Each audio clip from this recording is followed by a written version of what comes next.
কাজের জন্য বের হলাম, তার মধ্যে বৃষ্টিটা শুরু হলো। পরে আসলে কি হতো? রত্না দেবী, আপনার সাথে একটু কথা বলা যাবে? আপনি ভাবছেন তো আমি আপনার নাম কি করে জানলাম? আসলে আসার পথে একটা লোকের থেকে জিজ্ঞেস করেছিলাম এখানে কোথাও বাড়ি ভাড়া পাওয়া যাবে কিনা। ওনারা আপনারা আর আপনার স্বামীর নাম বলেছেন, তাই। ও আচ্ছা, আপনারা বাড়ি ভাড়ার জন্য এসেছেন। আচ্ছা ঠিক আছে, আপনারা একটু বসুন, আমি একটু আসি। আর আমার স্বামী আসলে আপনাদের সাথে কথা বলবে। আমাকে গিন্নি আপনাদের কথা বলেছে। আপনারা বৃষ্টিতে ভিজে ভিজে বসে আছেন কেন? ঘরে আসুন। অনেক ধন্যবাদ দাদা আমাদেরকে বসতে দেওয়ার জন্য। আসলে দাদা, আমরা কুসুমপুর গ্রামে একটা আত্মীয়ের বাড়িতে বেড়াতে যাচ্ছিলাম, আমি আর আমার গিন্নি। আজকে আমাদের বাসটি অ্যাক্সিডেন্ট করে, তাও আবার এই গ্রামের রাস্তায়। আমি আর আমার গিন্নি ছাড়া ওই বাসের প্রত্যেকটা লোক মারা যায়। আমাদের ভাগ্য ভালো ছিল। আমাদের যখন জ্ঞান ফিরে আসে আমরা কাউকে চিনতে পারছিলাম না এই গ্রামে। তাই মানুষদের কাছ থেকে জিজ্ঞেস করেছিলাম কোথাও যদি বাড়ি ভাড়া পাওয়া যায় আমরা টাকা দিয়ে ওই বাড়িতে উঠব। অনেক বড় বিপদ থেকে বেঁচে গেছেন দাদা। আচ্ছা, আপনি আমাদের বাড়িতে থাকবেন। আমাদের একটা বাড়ি পুরোই ফাঁকা পড়ে থাকে, তাই আমাদের কোনো ভাড়া দিতে হবে না। আপনারা ওখানে নিঃসন্দেহে থাকতে পারেন। আশা করি আমার গিন্নিরও কোনো সমস্যা থাকবে না। না গো, আমার কোনো সমস্যা নেই। ওনাদের বিপদের সময় যদি আমরা সাহায্য করতে পারি, তার চেয়ে বড় কিছু আর হতে পারে না। আজকে দুপুরে দাদা আমাদের বাড়িতে খেয়ে যাবেন। এটাই আপনাদের ঘর দাদা। আপনাদের কোনো কিছু দরকার পড়লে অবশ্যই আমাদেরকে বলবেন, লজ্জা পাবেন না। গিন্নি, আমি এবার মাঠে গেলাম, অনেকগুলা কাজ পড়ে আছে। আচ্ছা যাও, ফেরার পথে বাজার করে নিয়ে আসিও, ঘরে বাজার নেই।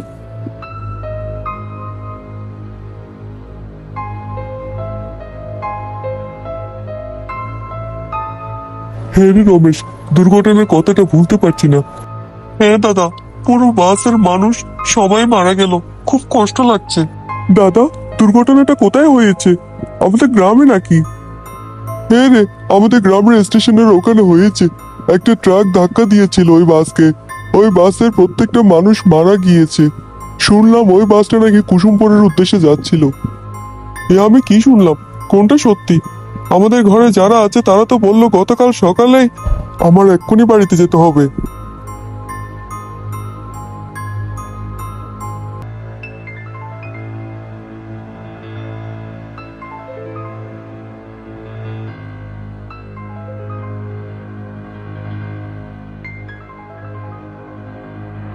আপনি আমাদের খুঁজতে এসেছেন দাদা?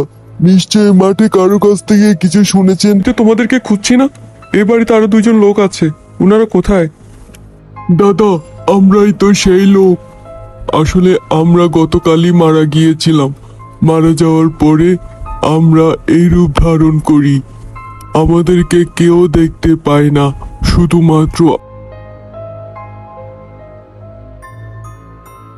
হে ঈশ্বর, কি সর্বনাশ হয়ে গেল! আমার স্বামীকে ভালো করে দাও। দিদি, কোনো সর্বনাশ হয়নি। আপনার স্বামীর কিচ্ছু হয়নি। আপনার স্বামী এক্ষুনি ভালো হয়ে যাবে। আপনি শান্ত হন।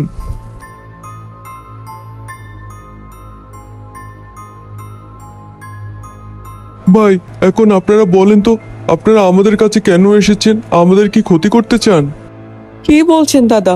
আমরা কেন আপনাদের ক্ষতি করব সেটা আমরা ভাবতেও পারিনি। আপনারা জানেন আপনারা আমাদের কত উপকার করেছেন। আগের জন্মে আপনারা আপনাদের সন্তানকে আমাদের হাতে তুলে দিয়েছিলেন, কারণ আমরা নিঃসন্তান ছিলাম। গতকাল আমরা যখন মারা গিয়েছিলাম তখন আমরা জানতে পারি কেন আমাদের মুক্তি হয়নি। আসলে আপনাদের বাচ্চাটা নিয়ে যাওয়ার পরে আপনাদের সাথে আমরা অনেক অন্যায় করেছি, খারাপ ব্যবহার করেছি। তাই আমি আর আমার স্বামী প্রায়শ্চিত্ত করতে চাই। এখন আমরা যদি আপনাদের উপকার করি তাহলে আপনারা দয়া করে সেই উপকারটা গ্রহণ করবেন। আপনারা এসব কি বলছেন? আমি তো কিছুই বুঝতে পারছি না। দাদা, দিদি, আপনারা একটা কাজ করেন। আপনারা আমাদেরকে যে ঘরে থাকতে দিয়েছেন ওই ঘরে গিয়ে দেখেন এক হাড়ি স্বর্ণ মুদ্রা রাখা আছে। ওগুলো আপনাদের, আপনারা ওগুলো সযত্নে রাখবেন। এত সত্যি সত্যি স্বর্ণ মুদ্রা, কিন্তু আমাদের এত স্বর্ণ মুদ্রা দরকার নেই।